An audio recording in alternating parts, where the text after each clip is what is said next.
Tell us about your testimony. How did you come to know the Lord? Was there a seed planted? Was there an incident in your life that sort of changed your life and said, "Wait a minute, God cares about me"? You know what happened? Well, I grew up in a Christian household. My dad was a pastor, and he was an evangelist for 25 years, and did all that. And I used to go up and do missionary work with him with the Apaches in Arizona. My grandfather was a pastor for 75 years. So, I grew up in a Christian home, and my wife's father is a Baptist pastor. So I was like, we were PKs, preacher's kids, married each other. So I always refer to myself as the real prodigal son. Because, I went out and the Lord let me do everything. Maybe he didn't let me, but allowed it, and then just started reeling me back in, saying, okay, you've seen enough. Now, let's bring you back to where you belong. And when you get out there and you realize that you've had every car, you've had every house, and then all that, you realize that that's not the answer.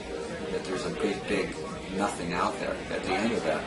So the materialism doesn't mean anything, and a lot of people say that there's a big God-shaped hole in your heart, and when that's filled, then you really are satisfied. And I think that's where I'm at right now. I'm very young in the faith, even though I grew up in it. So I do a lot of study, a lot of Bible study, things like that. But I think people have the wrong concept of Christians. I think they think Christians sit around all the time just, we like to rock and roll. I think that you just keep a better watch on your Christian life.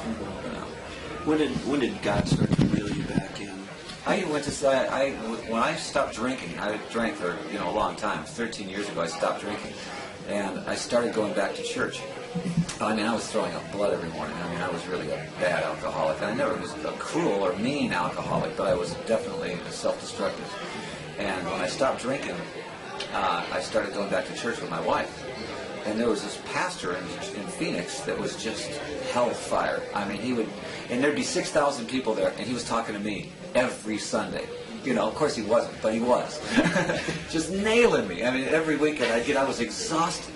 I'd come out of there and I'd go, I don't want to go back. Okay, it was like torture, but I always came back.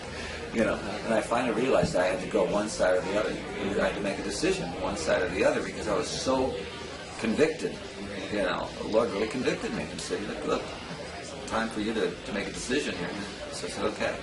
And I joined a church called Camelback Bible over there. And that's where I go now.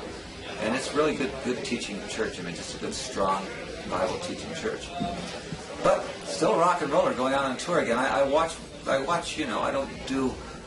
certainly don't do it in the same spirit that I used to do it in, and I watch the songs lyrically about what I'm singing about, because a lot of the songs that I used to do, were way over the line. But I think a lot of my hits were fine, or socially, they were socially blistering songs, but society needs to be blistered. How is your life, when God reeled you back in, how did he change your life? What are sort of the characteristics, maybe, before and after, I used to do this? When before, you always are self.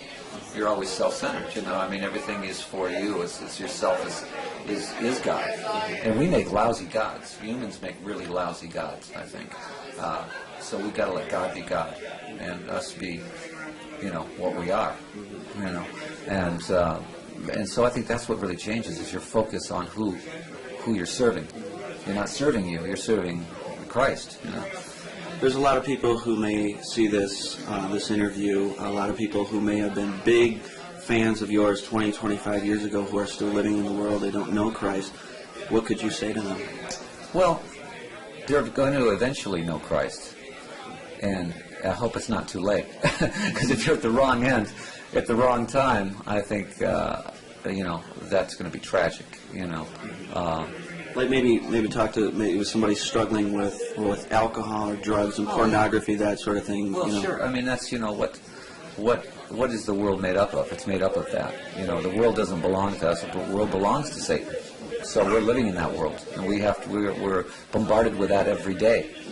So how do we react to that? Well, if you don't have Christ in your life, then you're a victim to it. So I think what we have to do is just be very, very careful about, how we react to the world.